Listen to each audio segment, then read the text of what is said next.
زندہ وہی ہے جو کہ خدا کے قریب ہے، مقبول بن کے اس کے عزیز و حبیب ہے، زندہ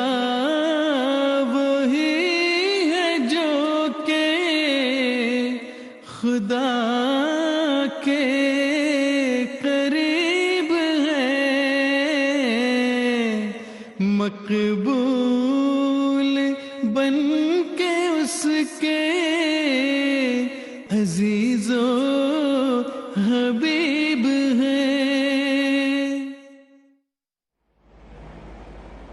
Assalamu alaikum wa rahmatullahi wa barakatuhu, viewers. Welcome to day 2 of the 53rd Jalsa Salana UK. Inshallah, MTA will once again be bringing you a live broadcast of all the proceedings, including tilawats, nazms, informative speeches, and of course the faith-inspiring addresses of Hazrat Khalifatul-Masih Ayyadullah Ta'ala bin Nasr al-Aziz. Bismillahirrahmanirrahim.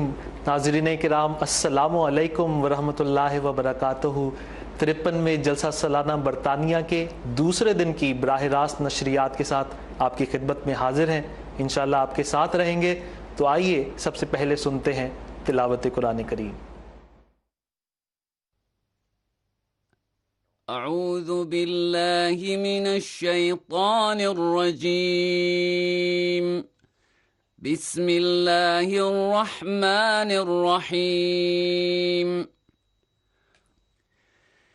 إن في خلق السماوات والأرض واختلاف الليل والنهار لآيات لأولي الألباب الذين يذكرون الله قياما وقعودا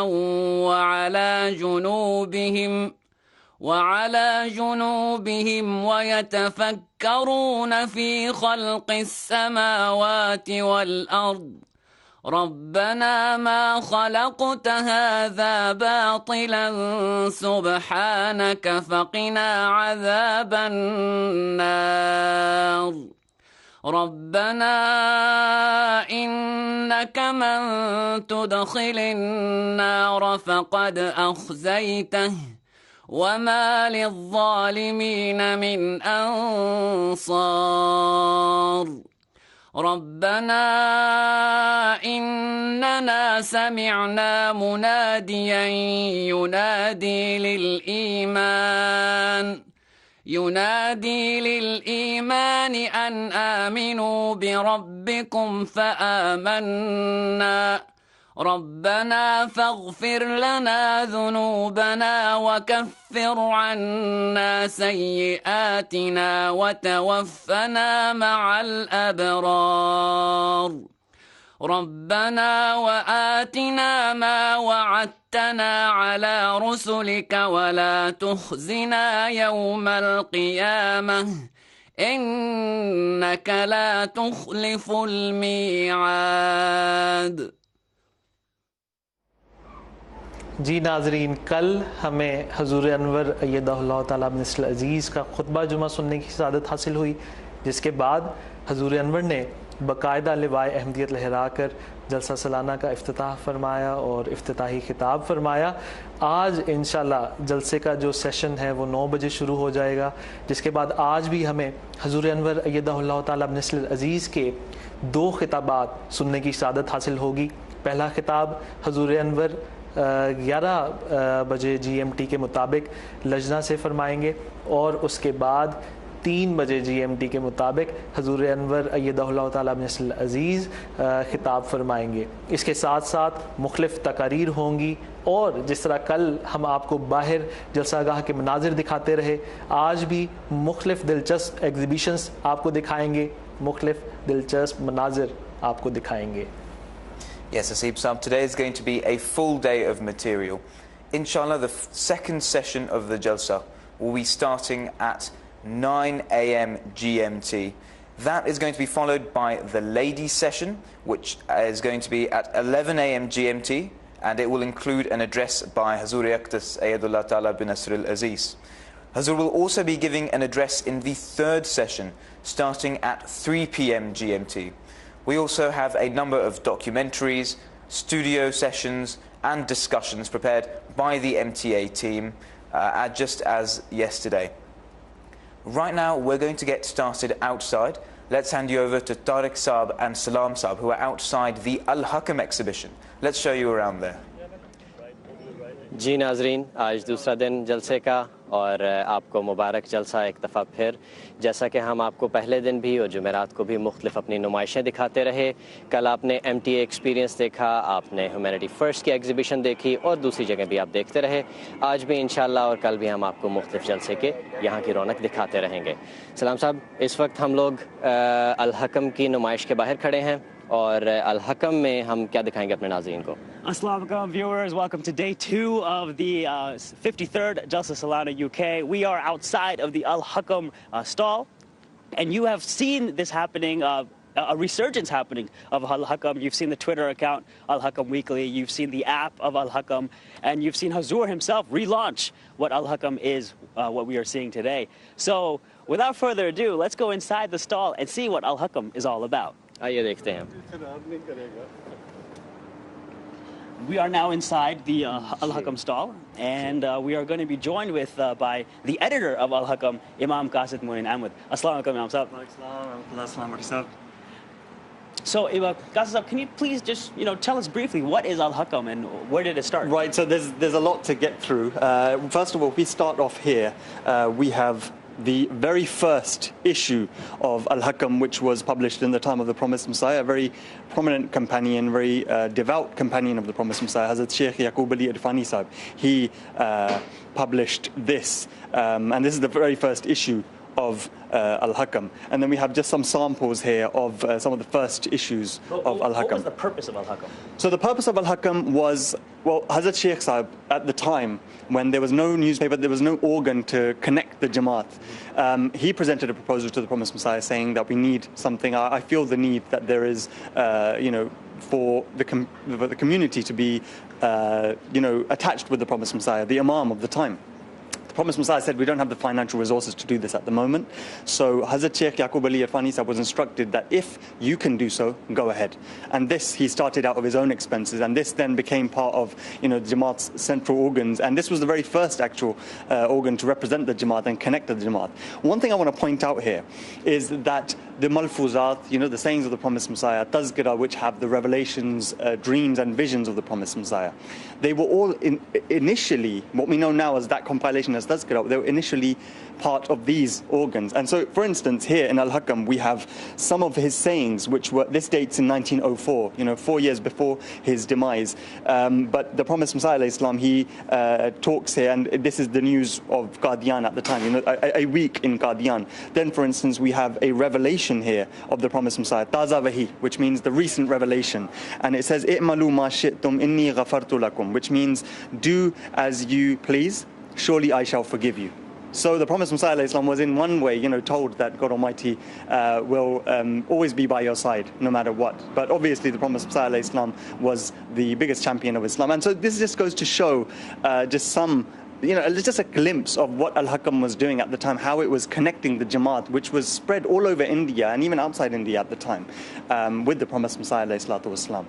जी मोइन साहब, मैं अपने उर्दू वाले नाज़रीन के लिए बताता जाऊँ, जैसा अभी कासिद साहब ने बताया है कि अल-हकम हज़रत मसीह मऊद अलैहिस्सलाम के ज़माने से ही शुरू हो चुका था और हज़रत शेख याकूब अली इरफ़ानी साहब ने हुजूर से पूछा, जैसा कासिद भाई आपने बताया कि उन्होंने हुजूर से पूछा और हुजूर ने फरमाया ठीक है, अगर आप समझते हैं इसकी ज़रूरत है तो ऐसा इजरा करें। और ये जो आपने बताया कि हुजूर ने तज़किरा के बारे में जो उसमें है अल-हकम का, वो एक दफ़ा उर्दू में भी अगर आप बता सकते हैं। तज़किरा जो है ये बाद में इस तरह जमा हुआ है, जिसमें हज़रत मसीह मौऊद अलैहिस्सलाम के इल्हामात, आपके वही कुशूफ और इस तरह आपकी रोया ये इकट्ठे हुए हैं। लेकिन शुरू में इसी तरह छपते थे अल-हकम में, बदर में, और इस तरह जमा हो के तो फिर बाद में ये कंपाइल हुए एक जगह पे। तो इस तरह जिस तरह मैंने अभी मिसाल दी यहाँ पे इसी सफ़े पे 1904 में 24 अप्रैल 1904 में एक वही कि यहाँ पे हमने मिसाल के तौर पे एक दिए, फिर हज़रत मसीह अलैहि इस्लाम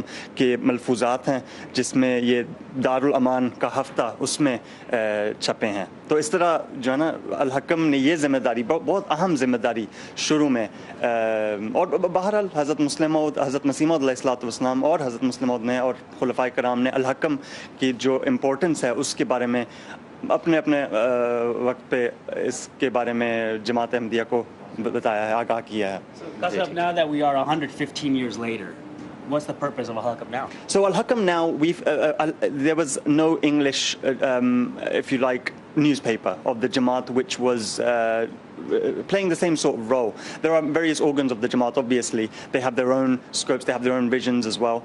Al-Hakam, the vision or the purpose behind Al-Hakam, which Hazur has entrusted Al-Hakam, is for it to play a part in connecting the Jamaat with the Imam of the time, Hazrat Hadeeqa-tul-Mahdi. And in doing so, for instance, now we have social media, now we have, everything's at the tip of your fingers. So as soon as something happens in the markaz, any engagements of Hazur, we try and cover that as soon as possible and get that news out to the Jamaat. So in this way, it's being preserved for times to come, while at the same time we're informing the members of the Jamaat. And it acts as a means of preserving our history and also narrating what has already happened. So for instance, this is just one example. We have, features like 100 years ago, this week in history, from the archives. These just show a bit of the rich history of the Ahmadiyya Jamaat. And, whatever's on the wall here, it all depicts this, it all shows this. जी कासिर साहब, इसी के साथ अभी मेरा ख्याल हम नुमाइश भी देखते हैं, लेकिन अगर आप हमें यह भी बताएं कि जो बाकी भी जमात के हमारे रिसाला जात हैं, न्यूज़पेपर्स हैं, उनमें और अल हकम में हमारे नाज़रीन को बताएं कि क्या मेन फ़र्क क्या है? Obviously, this is a very important question. ये बहुत अहम सवाल है। अल हकम जो है एक हफ्तावार इंग्लिश रिसाला, इंग्लिश न्यूज़पेपर है, जिसमें हमारी कोशिश यही है कि हज़रत खलीफतुल-मसीह ख़ामिस अय्यदहुल्लाह तआला बिन-नस्रिल अज़ीज़ की जो मसरूफ़ियात हैं उनसे जमात अहमदिया को, आलमगीर को आगाह करते रहें, और जो ही कोई ख़बर हो या जो ही कोई मसरूफ़ियत से हजूर फ़ारिग हों, उसको उसी वक्त हम जो है उसकी ख़बर छापने नोटिफिकेशन के ज़रिए, ऐप के ज़रिए हम ये भी बल्कि अपने व्यूअर्स को बताते चलें कि ऐप पे भी हम अवेलेबल हैं। वेबसाइट हमारा है www.alhakam.org। और फिर बिल्कुल जी यहाँ पे अब मसलन यहाँ पे जो है अब मुझे आपको बताना पड़ेगा हमारे पास कितना वक्त है, मैं थोड़ा सा अब इंग्लिश में बता दूंगा लेकिन basically here we have so whatever is in white here, these are taken from the newspaper as is. So these have already been published, and whatever's on the wall has actually been published in Al-Hakam, and these are just glimpses of what to expect. So for those who don't know about Al-Hakam, who haven't subscribed yet to the print issue, this is what they can expect. For instance, we have a snippet from an article on the rings of the promised Messiah, the three rings that the promised Messiah had made in his life, how they were passed down to his children, and where they are, the entire story about it. Then, for instance, here we have an article to do with some of the characters who played a part in the life of the promised Messiah, ﷺ. Their offspring, their progeny now have, they've met with Hazrat Khalifatul-Masih, and they've, they have a deep connection with the Ahmadiyya Muslim Jamaat. This is great. We have history on these walls. We have history in this window, a box right here. And we definitely recommend, if you are able to, or if you can send your family or friends who are on the site to the Al-Hakam stall, not only will they be able to see these things, but they can buy some fabulous merch. We got shirts, we got pens, we got the issues themselves. So please tell your family and friends to come by and make these purchases so that they can bring it back home to you. Jazakallah Qasid Saab, Jazakallah to the Al-Hakam team. And now we're going to watch a short documentary on Waqf Arzi.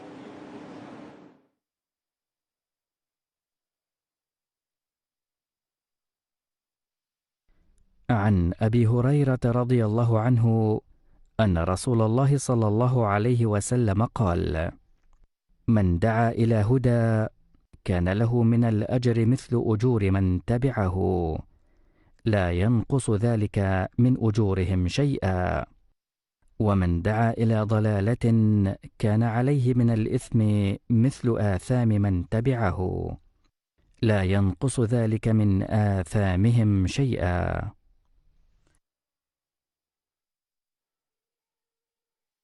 हज़रत अबू हुरैरा रज़ी अल्लाह अन्हु बयान करते हैं कि रसूलुल्लाह सल्लल्लाहु अलैहि वसल्लम ने इरशाद फरमाया कि जिस शख्स ने हिदायत की तरफ बुलाया तो उसके लिए उतना ही सवाब है जैसा कि उस शख्स के लिए जो कि इस नेकी को बजा लाता है, और उसके सवाब में से कुछ कमी नहीं की जाएगी। और जिस शख्स ने गुमराही की तरफ बुलाया तो उसके लिए उतना ही गुनाह है जितना गुनाह के इर्तिकाब करने वाले पर होगा, उसके गुनाहों में से भी कुछ कमी नहीं की जाएगी।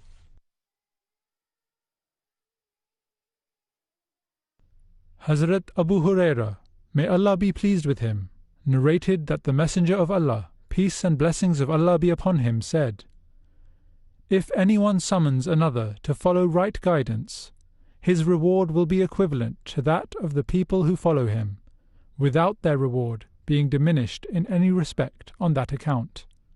And if anyone summons others to follow error, the sin of which sins being diminished in any respect on that account."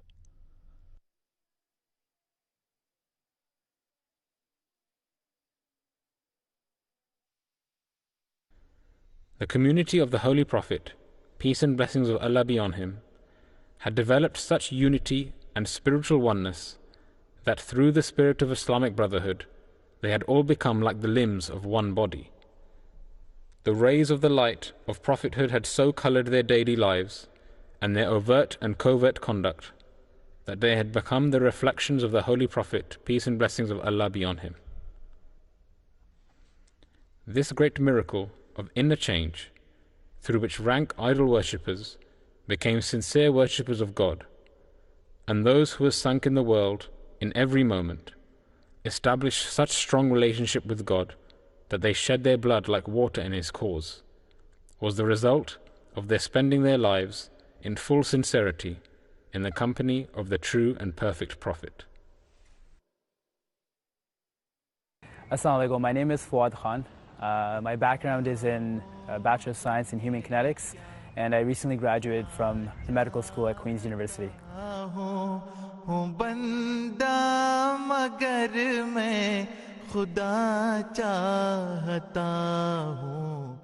There's a lot of things that pushed me towards going toward like a different country to serve Jamaat. One of the biggest motivations for me is that I'm a Waqfino, and I know that my lifelong goal is going to be in service of Jamaat, and Hazura might be sending me to different countries around the world. And what better experience than now when I'm young to be able to experience that while I'm still in my profession and still learning in school. I was fortunate to have the opportunity to go to different countries. I've been to the UK for Waqf Yarzi around the Jalsa time for a couple years. I've been to Senegal as well, where I helped run a medical camp for a few weeks in different villages around there, basically providing free medical aid and services to people who just don't have any resources at all or services that they have access to. In Senegal, I was actually part of the Humanity First team there, and I was fortunate to have the opportunity to work with a physician there. There were nurses and different healthcare assistants that were part of the team down in the ground zero in Senegal. My role was sort of as a medical student. I was still a learner, but I wanted to be able to sort of create something in Senegal that I knew we could do at least annually, or create something that was sustainable. And so when I spoke to the Humanity First team in Canada, our plan was to create medical camps that we could run at least every year or every few times a year. And so when I went to Senegal, the first few days were probably the biggest challenge. For me, it was the French. The language barrier was very challenging in order to communicate with the patients and people and the local authorities there. Myself and our team, we worked on sort of overcoming those barriers. But eventually, alhamdulillah, by the grace of God, we had a few days straight where we ran medical camps, served over thousands of people, where we gave them free consultation services. We provided them medications, prescriptions. We even gave them guidance in terms of if we weren't able to fix their problems right away, what they could do down the road. If they needed to see a surgeon, we even sort of arranged some sort of consultation for them to see a surgeon if that was required. With regards to our living arrangements in Senegal, I personally stayed in a residence that was actually right beside the Humanity First Hospital, sort of on the outskirts of Dakar, Senegal. In terms of like my food arrangements and everything else. I was fortunate the Humanity First team there was providing me everything that I needed in terms of food. Even in a short time when I had been sick there, they provided medications and whatever I needed. As a healthcare professional, I tried my best to help people in the villages to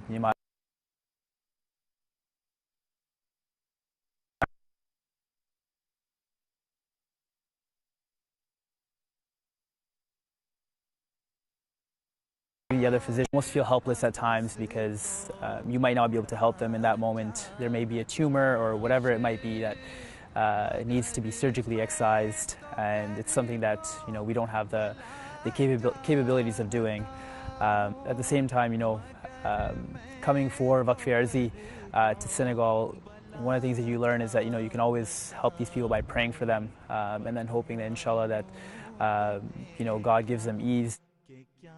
During this time as well, and after when I had returned, I'd written letters to Azur asking for prayers for this trip. One of the benefits of writing letters to Azur is that as soon as you've written it, even though you haven't received the response, you feel like the blessings of Khilafat are behind you. And so I think that was one of the things that helped me during the trip as well, with even all the hardships in terms of the language barrier, the weather, and just being in an uncomfortable environment. I knew that my intent, was to do this, for God and to serve Jamaat. And I know that down the road when I serve Jamaat as a Waqf Noah and Waqf Zindagi, this is part of my training. And so you always ask. It's always best to ask Hazur for prayers because he can help you in these situations.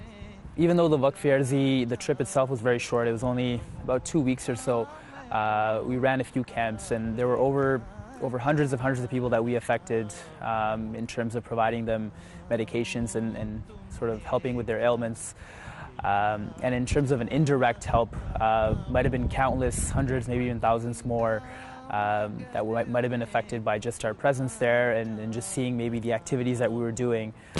Maybe that inspired some of the other locals there to help out in terms of whatever their capacities might be, even if it's not in the healthcare field. This also had an effect on myself, just being out of your comfort zone, doing something that sometimes you only hear in the news stories, you might hear just in a video like this. It's really something that's very hard to describe unless you go there and you experience it physically, mentally and spiritually. जिंदा वही है जो के खुदा के करीब है मकबूल बन के उसके अजीजो हबीब है जिंदा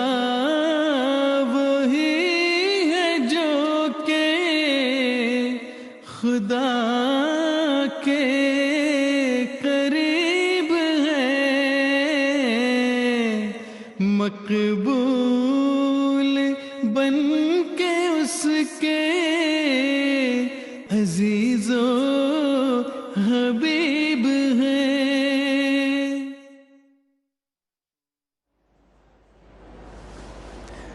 Assalamu alaikum wa rahmatullahi wa barakatuhu, viewers. Today we have two special guests with us here in the studio. To my left we have Akram Ahmadi Sahib, and to my far left we have respected Sahibzada Waleed Ahmed Sahib. They are with the IAAE, the International Association of Ahmadi Architects and Engineers. So first of all, can you tell us a little bit about the IAAA? What's the organisation doing? What's its purpose? How was it founded? When was it founded? Just one correction, that Shahzada Saab is actually with Humanity First, but we are collaborating together with IAAA. So regard to your question, IAAA was initially helping Jamaat in issues within like Jalsa, looking at radios and telecommunications, until when it had been started by Khalifa Salis, the third Caliph, Rahimullah. But since Hazrat Amir al-Mu'mineen became the Khalifa, he guided us in a new direction towards humanitarian works. And with this regard in particular, he said to bring potable water to Africa and bring electricity and also look at architectural structures for the Jamaat in these countries, especially in Africa. So that is where IAAA is now concentrating our works. And with regard to that, Alhamdulillah, since Hazur guided us in this direction, we have done almost 3,000 water wells, reaching 3,000 villages in Africa, and brought electricity to 600 villages in Africa. And on top of that, the sort of flagship project of IAAA is the village project, in which we bring running water right to the very doorsteps of people using solar energy and water tanks. So that is where our stand is at the moment. So, and now, so Waleed Saab perhaps can mention something of the Humanity First work that he is involved with. So with regards to Humanity First was started in 1995 under the direction of Hazrat Khalifatul-Masih Rabi Rahimahullah alayh. To understand the history of Humanity First, it's very important to see where it came from, how it was envisioned, how it started. So for that, I always ask people to read the khutbah of Hazrat Khalifatul Masih at that time of 28th of August 1992, in which he gave the idea of Humanity First, not by name, but he said that there was some frustration in regards to the crisis in Somalia, that Jamaat wanted to help people over there, but the Western organizations, he mentioned that they have their own interests, and the way we want to help people, we have not been able to. We have not been able to send supplies or send money to the rightful needy people. So he mentioned that I believe that this is the time when we need our own organization of international khidmat-e-khalq. So these are Hazur's were the international khidmat-e-khalq. So that was the idea, that the way our khidmat-e-khalq departments work at different auxiliary levels, the same spirit, the same love to serve humanity, but at a global level and a more organized level.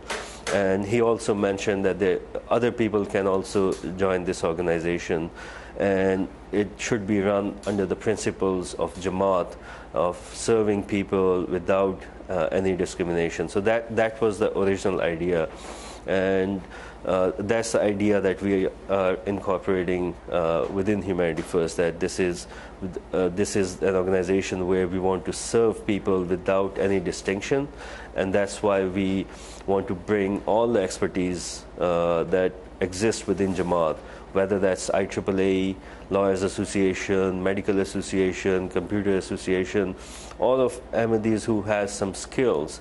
Let's come together and serve humanity in the best possible way. And that's where our collaboration with IAAA took place. So with this collaboration between Humanity First and the IAAA, so is there a story behind that? Is there what inspired this collaboration, and where does this collaboration function? Where does it show itself? So actually, we all wanted to work together. Somehow, we all have our different organizational goals because we differ in expertise. But that was the idea of creating these associations. So instead of sitting under one umbrella, these professional associations can develop their expertise, and at some level they merge them together and serve humanity. So I was this was back in 2012-13, that when I started going to Mali. Over there I had discussion with Amir Saab of Mali, and he mentioned something which really clicked. He said that we have a Water for Life project under IAAA and Water for Life project under Humanity First. So 1 month, it's the same team, same Jamaat who's providing the manpower. So 1 month they go in the field and they tell people that we are Humanity First and we are rehabilitating your hand pumps. The same team goes to another village a month later and say we are IAAA and serving you over here. So he said this is creating a confusion. And we discussed, and I said there shouldn't be any confusion because we are one. We are working under the banner of Khilafat. So I talked to Misab and we talked to IAAE. Let's join hands together. Let's work under the same umbrella. And we pooled our resources together. Like we bought a truck, IAAE bought the toolkits and air compressors. We hired a team. We made it one team under Humanity First and IAAE. And all the, for example, promotions, the signboards, the pamphlets, whatever we were printing, we were putting both logos and both names on there, that this is a joint project. And when, on the way back from Mali, I had mulaqat with Hazur, in which I briefed Hazur on our activities. And I mentioned this specific thing, that this was the issue and this is how we resolved it. And it made Hazur so happy that he cut me off and he said, बिल्कुल ऐसा ही होना चाहिए, सबको मिलजुल के काम करना चाहिए और एक दूसरे के काम को प्रमोट करना चाहिए, ताकि लोगों को पता लगे कि ये दर हकीकत जमात अहमदिया है जो उनकी मदद कर रही है. So Hazur said that this is how it should be. We all should work together and promote each other's work, so people know that it's actually Jamaat Ahmadiyya who's there to serve them. So and that was a very direct instruction and direction from Hazur. Okay, we all need to work together, and from there onwards, like we started collaborating at different levels. But in the last couple of years, we have our partnership became more at organizational leadership level, and we have actually, like at this time in Mali, Burkina Faso, we have Water for Life project, joint projects going on where we are sharing expertise, we are sharing cost. We have other countries where we are exploring opportunities, the market availability of products, and see how we can move forward on that. We have school projects in the pipeline that we'll be working with them. We have clinic, hospital projects that we'll be working with IAAE. So there's possibilities are endless. So we are also, for example, on the water projects. Humanity First Germany have bought a drilling machine, and I know this was one of the something which Hazur really wanted, that we actually start drill for water. You know, up to now what we've been doing is rehabilitation of pumps. But ultimately, I think it was Hazur's desire that we actually carry out water drilling. And Humanity First Germany bought this machine, second-hand machine, very good one. And so we had the expertise. You know, we had the personnel who could operate it, who could repair it, and Alhamdulillah, so in that particular aspect we are coordinating with Humanity First Germany. So it's not, Walid Saab is Humanity First USA, but we are doing with the whole other Humanity First organizations as well. And soon with UK Humanity First, we shall be working in Gambia. I think there are two particular projects, Walid Saab, which we discussed at one stage and which is now happening, is we are doing, is it 50 pumps in Mali and 100 in each country. 100 pumps in Mali and 100 pumps in Burkina Faso, where we are sharing costs and the resources as well, the people who are actually going to do the work. On top of that, we have got a training schedule of how these projects should be done, you know, to a professional level. And so we went together with Walid Saab, our Water for Life engineer, Tahir Ajmal. They went together, and I think you had a training session. Yeah, we had a training session in Mali and one in Burkina Faso. And you see, the beautiful thing about that is that not only that we, because of our collaboration, what we were able to achieve is generational. It's going to benefit the whole Jamaat, it's going to benefit the whole country, because in those training sessions in Mali we had about I think 25 people, in Burkina Faso we had 30 to 35 people. And in addition to the core team which goes out in the field and implement those Water for Life projects, we asked each Jamaat to send 1 or 2 people for that training. So now those people are interns with that team. They'll get trained, and when they go back to their Jamaats, they can not only start their own businesses, but they'll be a resource for local Jamaat to be there. So they can help out local Jamaat. In addition, our Water for Life team, it goes to different regions and implement these projects. So once they leave, we know that, for example, in Sikasso region in Mali, we have one trained person. So if a hand pump breaks down somewhere in Sikasso, we can call him and ask him to go and fix it. So it's not only helping Jamaat, it's not only helping Humanity First and IAAA, but it's a win-win for everyone. It's win-win for everyone. Absolutely. So that's how like our projects are benefiting at a bigger level, not just at organizational level. What we also found when we were training people is that there's a lack of local expertise. You know, we don't have good artisans. We don't have good people with basic skills like carpentry or welding or motor mechanics. So because of that, of this need, under the direction of Hazrat Amir al-Mu'mineen, we are going to build a school, and we hope such a college will be built in every African country. And the first one which we are building is in Burkina Faso, and it's called the Masroor International Technical College.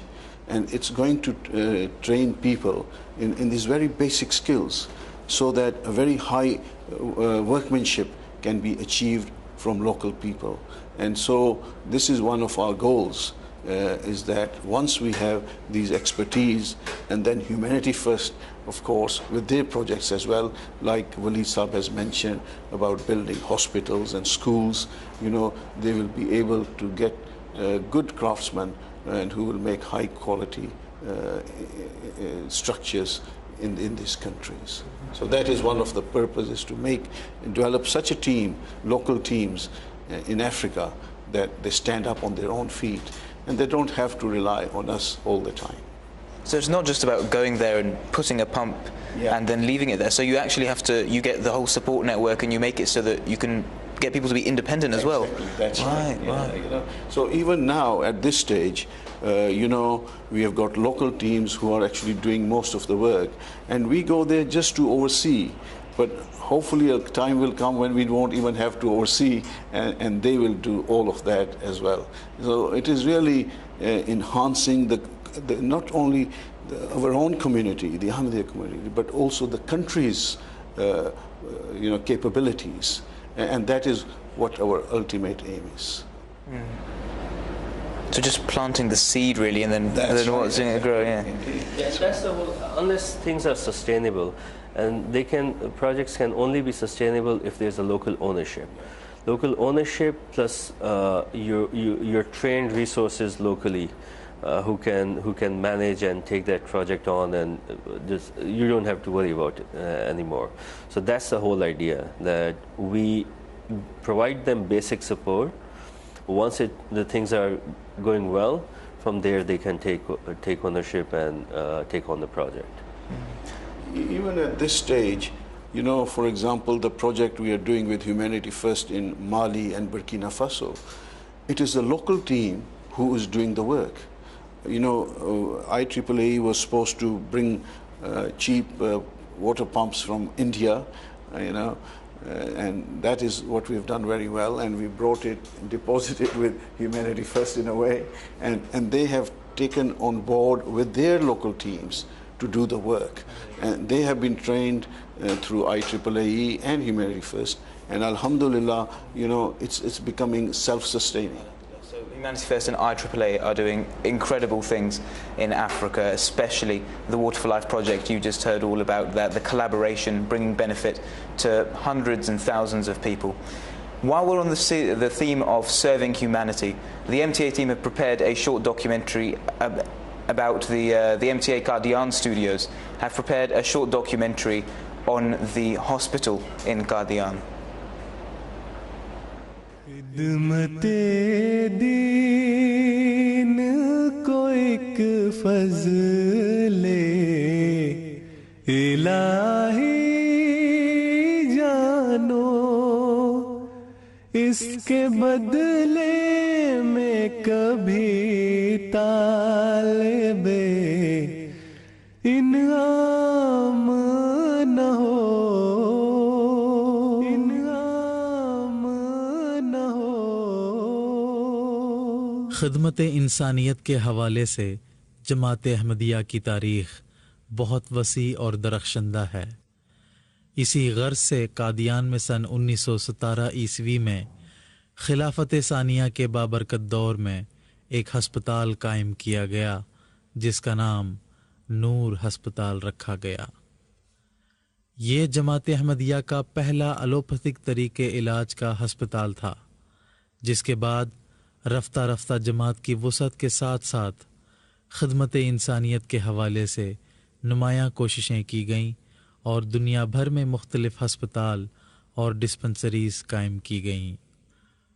नूर हस्पताल कादियान दरअसल हज़रत मसीह मऊद अलैहिस्सलाम की खिदमत इंसानियत के जज्बे का नतीजा है।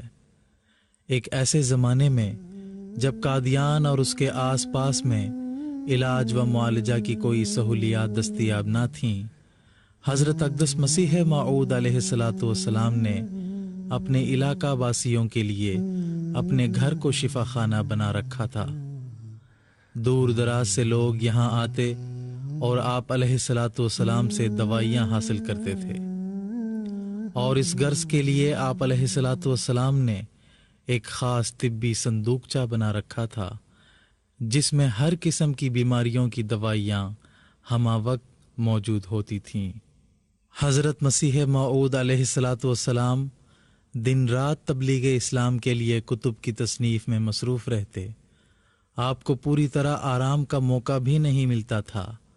उसके बावजूद जब कोई बीमार इलाज के लिए आता, आप इंसानी हमदर्दी के जज्बे के तहत सब कुछ छोड़कर उसके इलाज में मसरूफ़ हो जाते।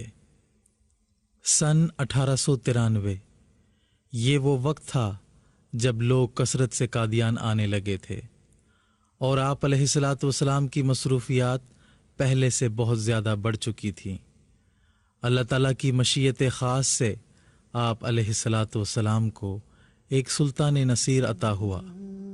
हज़रत अलहाज मौलाना हकीम नूरुद्दीन रज़ियल्लाहु ताला अन्हु कादियान तशरीफ़ लाए और हुज़ूर अलैहिस्सलाम के इरशाद पर यहीं के हो रहे। हज़रत मौलाना हकीम नूरुद्दीन साहिब रज़ियल्लाहु ताला अन्हु एक माहिर तबीब थे। आपने मखलूक खुदा की खिदमत के लिए कादियान में एक मतब खोला। लोग दूर दराज से आपकी शोहरत की वजह से इलाज मुआलजा के लिए कादियान आने लगे। चुनांचे ये मतब हज़रत मसीह मऊद अलैहिस्सलाम के बाबरकत दौर में बराबर लोगों की खिदमत करता रहा और सन 1914 तक इसकी खिदमत जारी रहीं। हज़रत मसीह मऊद अलैहिस्सलाम हज़रत मौलाना हकीम नूरुद्दीन रज़ियल्लाहु ताला अन्हु की इस खिदमत की वजह से बहुत खुश थे। आप अलैहिस्सलाम हज़रत मौलाना हकीम नूरुद्दीन रज़ियल्लाहु ताला अन्हु के बारे में फरमाते हैं, मौलवी साहिब भी अल्लाह ताला की नेमतों में से एक नेमत हैं। उनके ज़रिए कई गरीबों का इलाज हो जाता है। हज़रत मौलाना हकीम नूरुद्दीन साहिब रज़ियल्लाहु ताला अन्हु की वफ़ात के बाद हज़रत खलीफतुल-मसीह सानी रज़ियल्लाहु ताला अन्हु की तिब्बी खिदमत जारी रहीं। आप रज़ियल्लाहु ताला अन्हु का भी अपनी दवाइयों का संदूकचा था जिससे आप मरीज़ों का इलाज फरमाते थे। हज़रत खलीफतुल-मसीह सानी रज़ियल्लाहु ताला अन्हु की अज़ीमुश्शान रूहानी क़ियादत में नूर हस्पताल की बुनियाद मुर्रखा 21 जून सन 1917 को रखी गई और सितंबर सन 1917 ईस्वी को ये इमारत पाए तकमील तक पहुंची। मकामी अतिब्बा ने इलाज मुआलजा का सिलसिला शुरू किया, मगर उस वक्त के हालात के मुताबिक किसी एलोपैथिक सनद याफ्ता डॉक्टर की ज़रूरत महसूस की गई।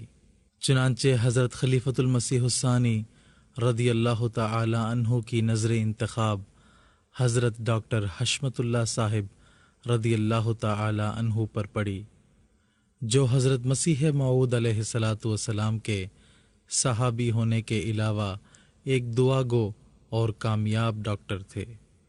सन 1919 ईस्वी में डॉक्टर हशमतुल्लाह साहिब रदी अल्लाह ताला अन्हु पटियाले के सबसे बड़े अस्पताल में बतौर सब असिस्टेंट सर्जन की मुलाजमत छोड़कर हज़रत खलीफतुल मसीह सानी रदी अल्लाह ताला अन्हु के इरशाद पर कादियान के नूर अस्पताल में खिदमात के लिए हाजिर हुए। सन 1947 ईस्वी में तकसीम मुल्क के नामुसाइद हालात में भी नूर अस्पताल में ज़ख्मियों और बीमारों का इलाज जारी रहा। बाद अज़ां नूर अस्पताल को अपनी जगह से मुंतकिल करना पड़ा और अहमदिया शिफा खाना के नाम से कादियान में जमात की तिब्बी खिदमात जारी रहीं। सैयदना हज़रत खलीफतुल मसीहुर राबे रहमहुल्लाह ताला के दौरे सईद में एक बार फिर कादियान में नूर अस्पताल का इजरा अमल में आया और कादियान के वस्त में एक वसी व अरीज़ इमारत का प्लान शुरू किया गया, जो कि सन 2005 ईस्वी को पाए तकमील को पहुंची। मुर्रखा 13 जनवरी सन 2006 ईस्वी को हज़रत खलीफतुल मसीहिल खामिस अय्यदहुल्लाह ताला बिनस्रिहिल अज़ीज़ ने अपने बाबरकत दौराए हिंद के दौरान बनफ्से नफीस नूर अस्पताल की सारी इमारत का और अस्पताल में मौजूद तिब्बी सहूलियात का मुआयना फरमाया और अस्पताल में नसब यादगारी तख्ती की निकाब कुशाई फरमाते हुए नूर अस्पताल की जदीद इमारत का दुआओं के साथ इफ्तिताह फरमाया। नूर अस्पताल कादियान की इस मौजूदा इमारत में 2 बड़े ऑपरेशन थिएटर्स जदीद तिब्बी आलात के साथ मौजूद हैं।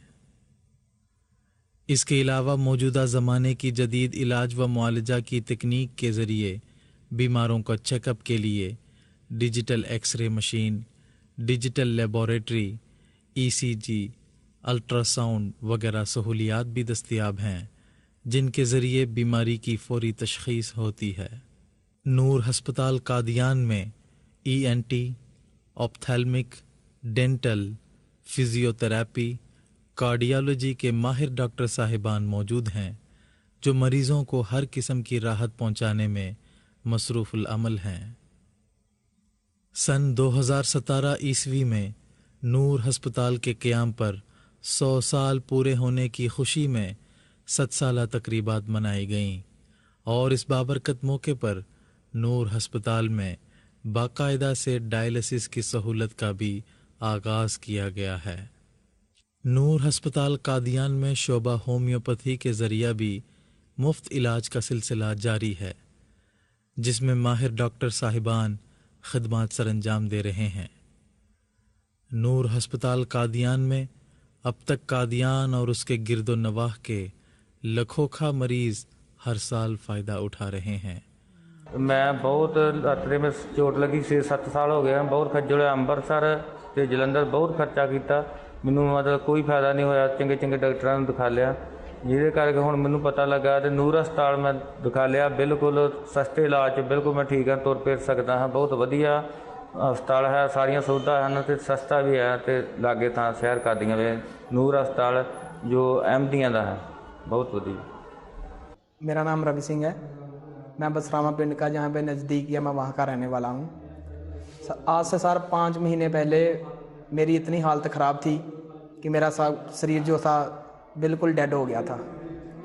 कोई भी नहीं था कहता डॉक्टर कि ये बेटा चल पाएगा, यानी खुदा ने मेरे को दूसरी ज़िंदगी दी है। अब सभी मेरी जो वेन्स है ना, ये ब्रेन से लेके नीचे तक मेन ये ब्लॉक हो गई थी सारी, तो इसलिए मैं कुछ ना मेरे से चला जाता था, ना उठा जाता था, ना बैठा जाता था। इन्होंने इतनी मेहनत की, 15 दिन के बाद मेरे को बोला कि रवि आज तू अपनी टांगों पे खड़ा हो जा। मैं डरता खड़ा ना हुआ, मैं नहीं मैं गिर जाऊंगा। नहीं तू आज खड़ा हो जा। 15 रोज़ के बाद फिर मैं खड़ा हो गया। अब मैं सर बिल्कुल ठीक हूँ। मैं शुक्र अदा करता हूँ इस नूर हॉस्पिटल का, जिन्होंने मेरे को नई ज़िंदगी दी। اللہ تعالیٰ نے نور ہسپتال قادیان کو اپنی غیر معمولی برکات سے نوازا اور یہاں پر خدمت بجا لانے والے ڈاکٹروں اور اطباء کے ہاتھ میں بے مثال شفا رکھ دی ہے۔ یہاں دور دراز سے لوگ اس یقین سے علاج کے واسطے آتے ہیں کہ یہاں معجزانہ شفا ملتی ہے۔ مورخہ 19 اکتوبر 2017 عیسوی کو نور اسپتال قادیان کی خدمات پر 100 سال پورے ہونے پر قادیان دارالامان میں 7 سالہ تقریب منعقد کی گئی۔ اس تقریب میں علاقے کے معززین کے علاوہ اعلیٰ سطح کے سرکاری و سیاسی حکام نے شرکت کی اور انہوں نے نور ہسپتال کی خدمات کا اعتراف کرتے ہوئے اپنے نیک تاثرات کا اظہار فرمایا۔ سمجھتا ہوں کہ ہمارے لیے خوشی کا مقام ہے، فخر کی بات ہے کہ یہ ہسپتال ہزاروں سال تک چلے، لوگوں کی سیوا کرے، خدمت کرے، اسی طرح مل جل کر کہ ہم ایک نئے ہندوستان کی تعمیر کریں۔ اور جس طرح نور ہاسپٹل اپنی سیواواں خدمت دے رہا ہے، اسی ہی طرح لوگوں کو شفا جڑی اتوں حاصل ہوندی رہے۔ تو میں اج دے اس مبارک دن دے اتے سارا احمدیہ جماعت نوں، سارے قادیاں واسیاں نوں اور سارے ساتھیاں نوں مبارکباد دینا اور آس کردا کہ اسی اس مشن دے جڑے مکھی نے انہاں دیاں اسی دعاواں دے نال اس سماج دے وچ ایک آپسی بھائی چارہ بنا کے اور ایک سماجک ایکتا نوں اگے لے کے چلیے۔ میں اس لوکل ایریا دا بطور ایس ایم او ہوندے ہوئے اس احمدیہ سمتائے دے ہیلتھ دے پرتی کنٹریبیوشن نوں نمن کردا ہاں اور بہت بہت ਵਧਾਈ ਦਿੰਦਾ ਹਾਂ ਜਿਨ੍ਹਾਂ ਨੇ ਇਸ ਔਖੇ ਇਲਾਕੇ ਵਿੱਚ ਜਿੱਥੇ ਕੋਈ ਵੀ ਸਿਹਤ ਸੇਵਾਵਾਂ ਦਾ ਪਹੁੰਚਣਾ ਥੋੜਾ ਮੁਸ਼ਕਲ ਹੈ, ਉਸ ਏਰੀਏ ਵਿੱਚ ਆ ਕੇ ਆਪਣੀਆਂ ਸਿਹਤ ਸੇਵਾਵਾਂ ਆਮ ਲੋਕਾਂ ਤੱਕ ਗਰੀਬ ਤਬਕੇ ਤੱਕ ਪਹੁੰਚਾਈਆਂ ਨੇ।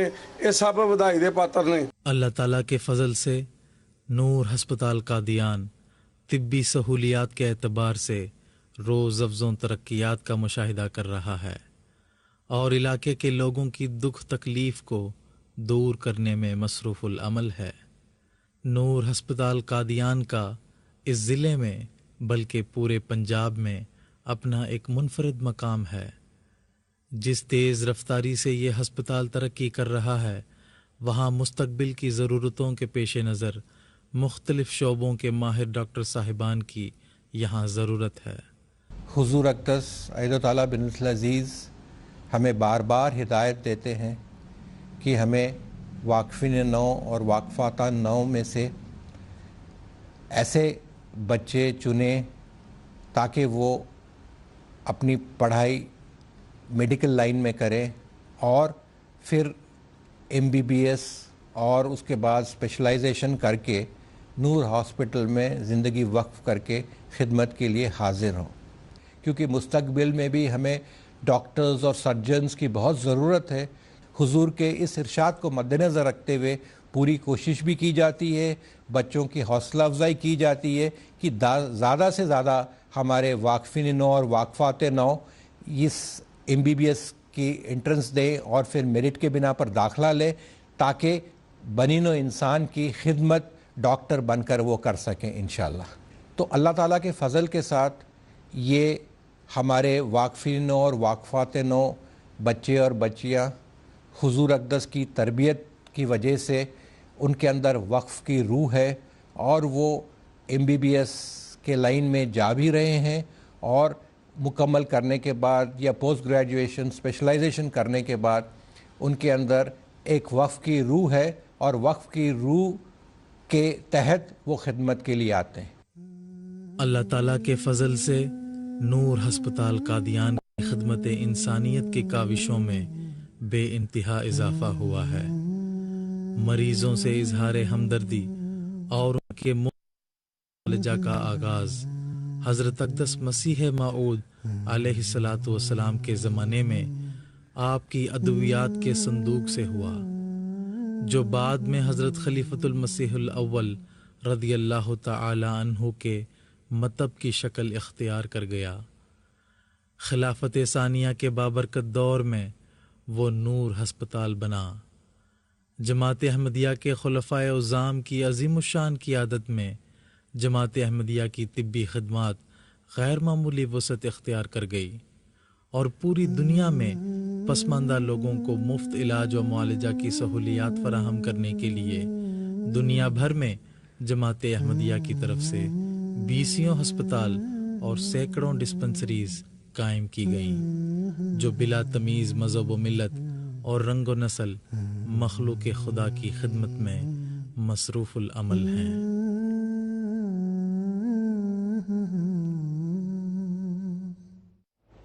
Welcome back, viewers. As you just saw the documentary about the Noor Hospital in Qadian, you know that the promised Messiah alayhi salam had a vision of humanitarian welfare. That was, of course, one of his aims, one of his dreams was to, one of his purposes was to serve humanity in whichever way possible. And this hospital is just one of the ways in which the Jamaat does just that. Salam Saab, have we got any messages coming in on social media right now? Yes, we do, Taslim Saab. We have so many messages coming from all over the world. People really utilizing and using the hashtag Jalsa Connect, both in English and in Urdu. Just to read a few, we know we have Shazib saying, Sabko Jalsa Salana Mubarak ho. Main Shazib from Pakistan hu. Allah Jalsa ko kamyab banaye aur isko barkaton se hame faaz pahunchaye. Phir pyare Hazur ko meri aur mere घर वालों को तरफ से सलाम. That's very nice. And also Wasim Saab says from India, Assalamu alaikum wa rahmatullahi wa barakatuhu. Jalsa Salana Mubarak to all the brothers and sisters around the world. Please convey our salam to Khalifatul-Masih. Jazakumullah. Muhammad Wasim Ahmed Saab. From India. From India, yeah. MashaAllah. And just to let the viewers know, we're going to read some messages out, and then we're going to take it over to the men's session for the second session of Jalsa Salana, but the first session of day 2. And then we also have a message coming from Nas Yahya. He says, Assalamu alaikum wa rahmatullah, dear fellow Ahmadis and guests of Promised Messiah alayhi salam, Jalsa UK Mubarak. Remember all Ahmadis, especially those of us in Pakistan, in your prayers. He's coming from Pakistan, mashallah, great. Friha Malahat Saiba says, Assalamu alaikum to Pyare Hazur, Jalsa Salana Mubarak to all Ahmadi brothers and sisters. May Allah fill our life with the blessings of Khilafat and Jalsa, and may we obey our beloved Khalifa, Ahmadiyyat Zindabad, from Stockton on Tees, UK. Ameen. Fantastic. And we have Mahmood saying, मेरा नाम मोहम्मद महमूद अजमल है, मैं रवा पाकिस्तान से हूँ, मेरी तरफ से प्यारे हुजूर को और तमाम अहबाब जमात को जल्सा सलाना मुबारक हो. From Germany, actually, from Deitzenbach. Zaida Saiba says, Assalamu alaikum, Jalsa Salana Mubarak ho, बहुत खुदा ताला ये दिन खैर से गुजारे और सबके लिए बाबरकत हो. Ameen. Ameen. We have, oh man, this is coming from Norway. Oh, wow. Assalamu alaikum wa rahmatullah. We are very happy to be a part of this spiritual event. We are watching it since it started. MashaAllah, Zershin, Sohail, Aryan, Norway. I'm like, no way, from Norway.